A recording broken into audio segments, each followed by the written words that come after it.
I'm Courtney Cronin, joined alongside Indiana University Hall of Famer Bob Hammel and Assistant Athletic Director Kit Klingelhoffer upstairs Pfau Shine Legacy Court in the read-around. Gentlemen, a lot of history behind us. Not everybody knows about this history, though, so that's why we brought you guys here today to tell us a little bit about it. Well, actually, the entire Legacy Court, my favorite part of Legacy Court is the reader rail. It starts from 1901 and goes to current day. This goes all the way, again, 100 years of IU basketball, where it just catches little snippets, little tidbits of history that really capture the flavor of what IU basketball has been for 100+ years.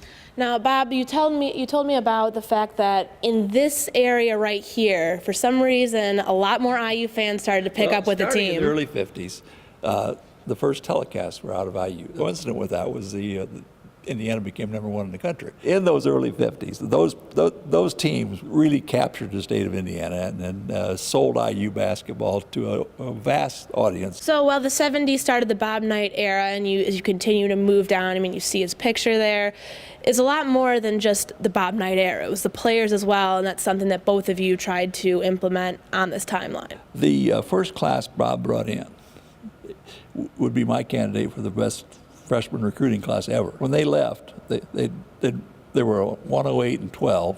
They'd won 4 Big Ten championships, had an unbeaten season that didn't win a national championship, and then an unbeaten season that did. Kate, you're going to show me the 1987 national championship team and some of the history behind this. Obviously, an iconic figure, Steve Alford of the 1987 team. Well, of course, Steve was the captain and an All-American in 1987. And of course, Steve came here as one of the most popular players ever to come to Indiana because he had such a great career at Newcastle High School.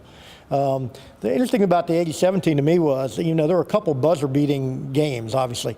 Rick Callaway makes a shot in the regional final against LSU in Cincinnati. Rick was from Cincinnati. Keith Smart makes the game-winning shot in the national championship game against Syracuse in New Orleans. Keith Smart was from Baton Rouge, Louisiana. Now, the 2000 decade, Kit, you were working in event management for IU. Your role has changed in IU athletics a number of times, but that 2002 year, Indiana beating Duke in Lexington, Kentucky, as you said, a special year for them.